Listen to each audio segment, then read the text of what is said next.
On the afternoon of September 2nd, 2017, the surface of Whitechapel Road in East London was behaving exactly as it had for decades. Above ground, at the coordinates 51.519 degrees north and 0.060 degrees west, the air was thick with the scent of diesel exhaust, roasted spices from local curry houses, and the damp, low-pressure humidity of an early autumn rain. Thousands of pedestrians hurried across the pavement, their minds occupied by the mundane logistics of a weekend economy. They walked past storefronts, beneath neon signs, and over iron manhole covers, completely unaware of the structural heart failure occurring exactly 4 meters beneath their shoes.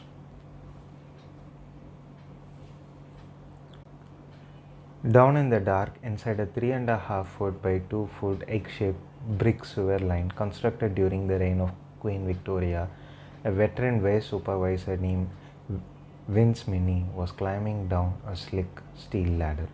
Minnie, a man who had spent more than 30 years working for the Thames Water maintaining the unseen underbelly of the British capital, was accustomed to the hostile reality of the subterranean world.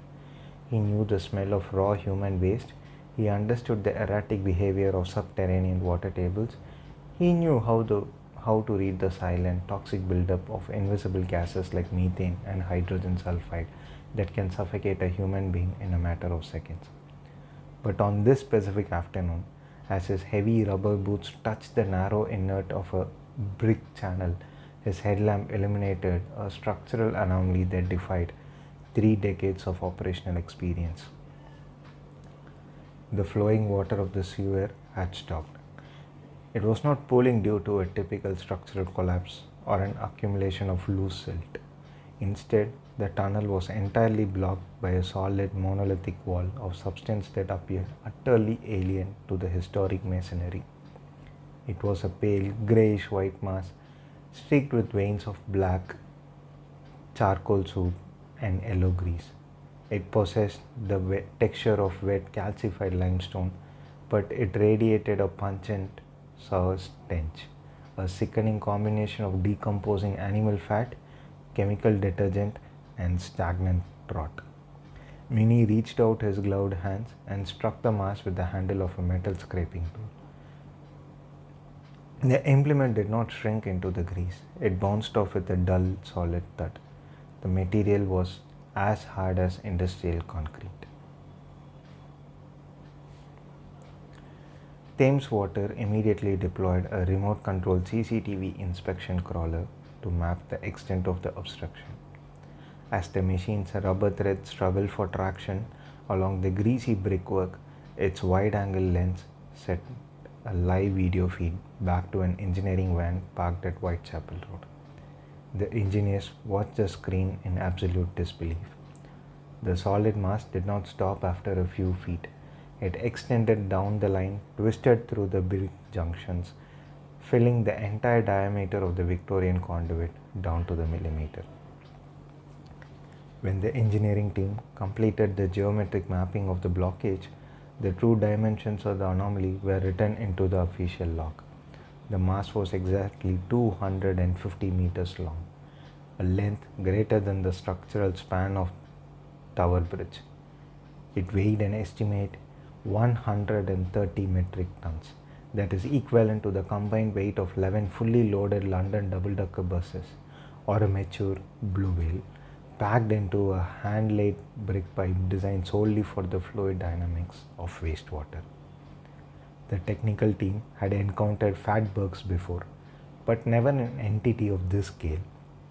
This was a toxic, solid underground fat rock mass breaking metropolitan brick sewer networks through sheer physical displacement.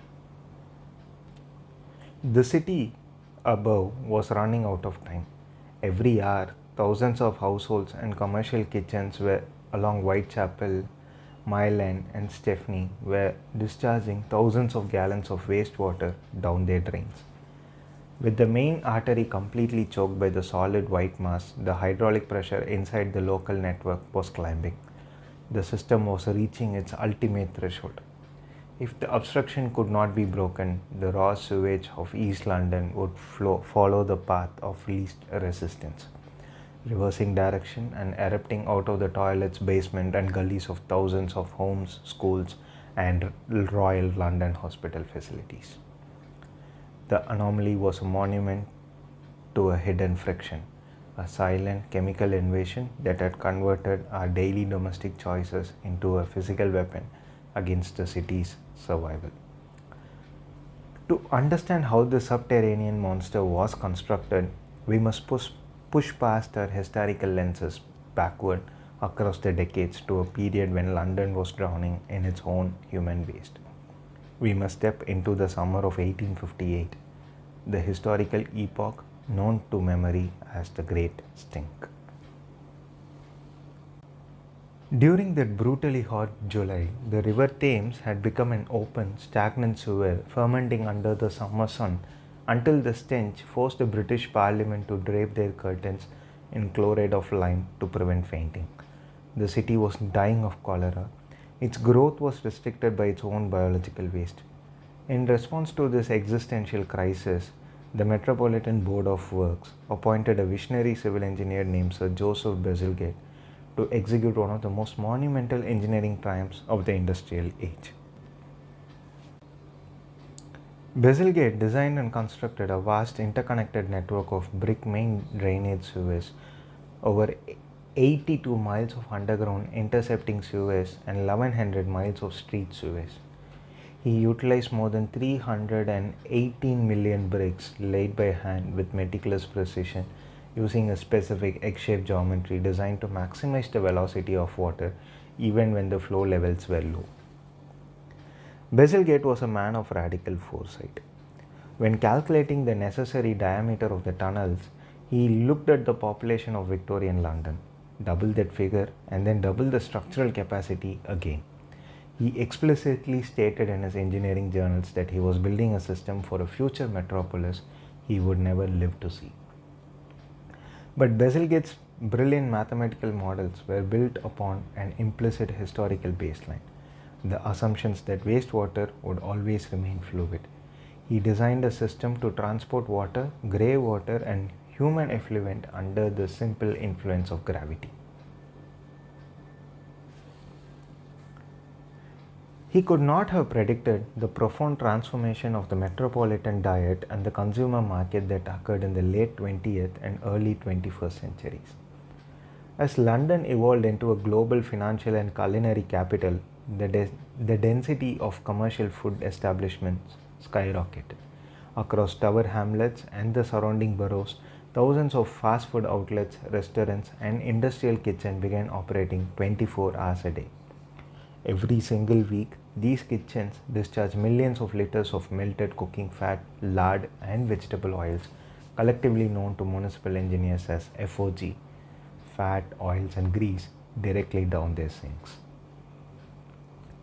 To the kitchen worker, the hot grease appears harmless as it disappears down the drain. It is a liquid moving smoothly through the copper pipes of the building, but the moment that fat hits the underground world, it enters the blind spot.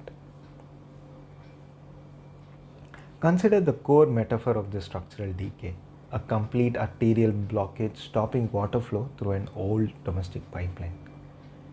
When hot fat enters the Victorian brick sewers, it encounters a radical thermal drop. The temperature of the underground tunnels remains a constant damp 11 degrees Celsius year round. The melted lipids instantly cool, dropping below their solidification thresholds. They begin to coat the porous hand-laid brickwork, forming a thin, sticky film along the rough mortar joints. Then a complex chemical process known as saponification takes over. The fats, oils, and grease do not remain simple lipids.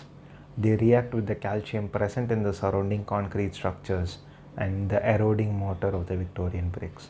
This alkaline environment converts the grease into a metallic soap, a heavy insoluble calcium soap compound that hardens into a rock-like consistency. But the fat and the calcium are only the mortar of the Fatberg. They require a structural reinforcement to achieve catastrophic dimensions. That reinforcement arrived in the late 1990s with the global commercialization of the modern personal wet wipes. Yes, it was the wet wipes. Marketed as convenient hygienic advancements, these wipes are manufactured using synthetic plastic fibers like polyester and polypropylene. Unlike traditional toilet paper, which possesses short cellulose strands that completely dissolve in water in less than 60 seconds, plastic wet wipes do not break down. They remain fully intact for months, even years, as they travel through the subterranean pipe network. When millions of these non-biodegradable wipes are flushed down the London's toilets, they flow into the fat-coated Victorian sewers. They become entangled in the sticky saponified grease along the brick walls. The wipes acts as a synthetic rebar matrix, binding the fat molecules together, creating a reinforced composite structure. The system had begun its long, invisible drift toward the blind spot. Day by day, flush by flush, the arterial blockage grew.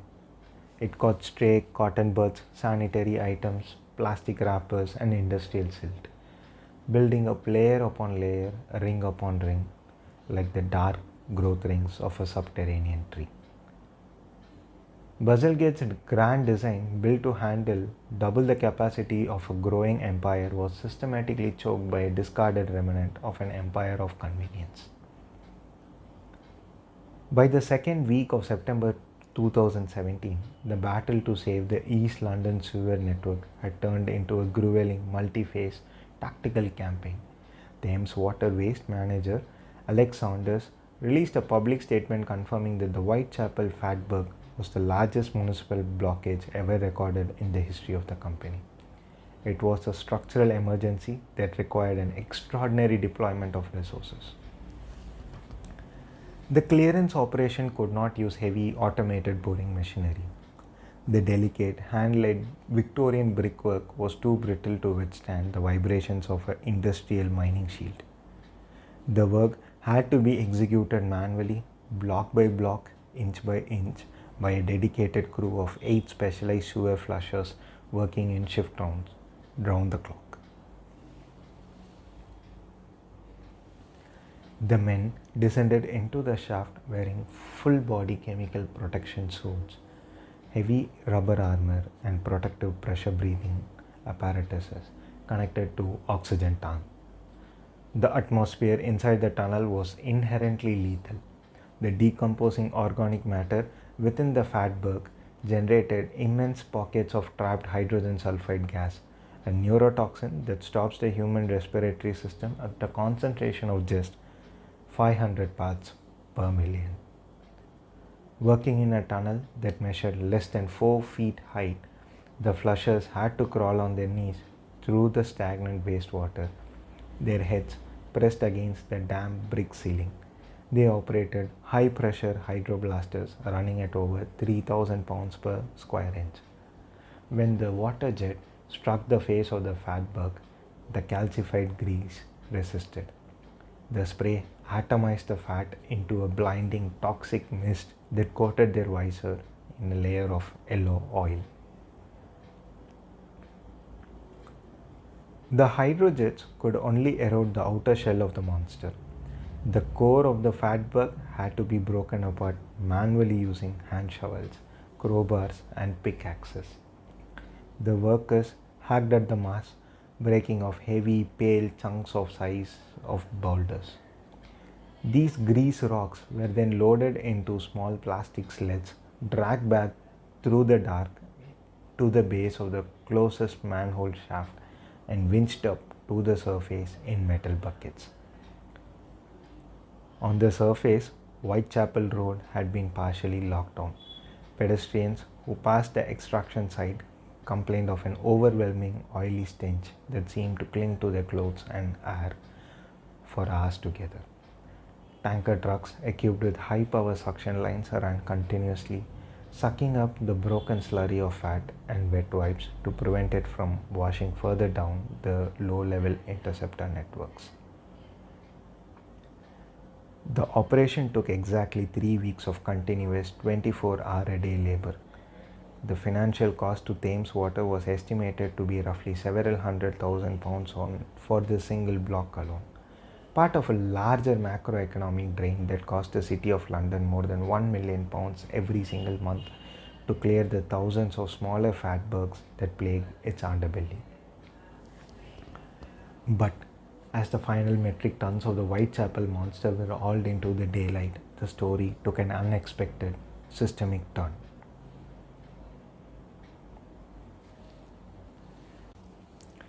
The historical records from Thames Water reveal that the extracted material was not simply dumped into a landfill. It was transported to a specialized processing facility operated by Argent Energy in Ellesmere Port. There, the toxic mass underwent a profound transformation. The wet wipes and plastic debris were filtered out, and the remaining chemical lipids were subjected to high temperature industrial purification and transesterification. The Fatberg was converted into exactly 10,000 liters of high efficiency sustainable biodiesel. The very mass that had threatened to cause a catastrophic infrastructure failure, the very waste born of extensive consumer consumption and corporate negligence, was reintegrated into the modern energy loop. It was used to power the engines of London's surface transport network, fueling the exact same double-decker buses whose weight it had matched while sitting as a solid corpse beneath the stone pavement of Whitechapel. Every evening, across millions of modern homes, a simple domestic ritual occurs. A person stands at their kitchen sink, rinses a greasy frying pan under a stream of steaming tap water, and watches the cloudy liquid spiral down the drain. Or they walk into their bathroom, use a synthetic wet wipe to clean a surface, drop it into the porcelain bowl of the toilet, pulling the silver lever without a second thought. We perform these actions because our civilization has constructed a flawless psychological illusion, the myth of the way. We have engineered our modern reality so that our waste disappears from our sight in less than a heartbeat. We treat our drains as a digital delete button, a magical portal that cleanses us of our domestic liabilities. But the data emerging from the London Thames water engineering briefs reminds us that there is no such place as a way. The things we cast into the dark do not cease to exist, they merely enter a different part of the system. The Fatberg is not a random natural disaster. It is a physical manifestation of an invisible macroeconomic cycle, a mirror image of a modern consumer behavior cast in calcified grease and plastic fiber. It is the direct consequence of a society that demands hyper-convenience on the surface while remaining completely illiterate to the structural limits of the infrastructure that supports it. We live in an era of precarious insulation. The stability of our grander cities does not depend on the skyscrapers that pierce the cloud, but on the silent, overburdened brick channels laid down by our ancestors over a century ago. We are running our hyper-accelerated modern consumer world through the veins of an old giant. The next time you turn on a faucet or press the flush on a toilet, do not just walk away. Listen to the water as it drops into the dark pipe. Remember that beneath the concrete floor of your kitchen, deep below the asphalt of your street, an old Victorian brick archway is handling your choices in the dark, hoping that you won't send it a stone.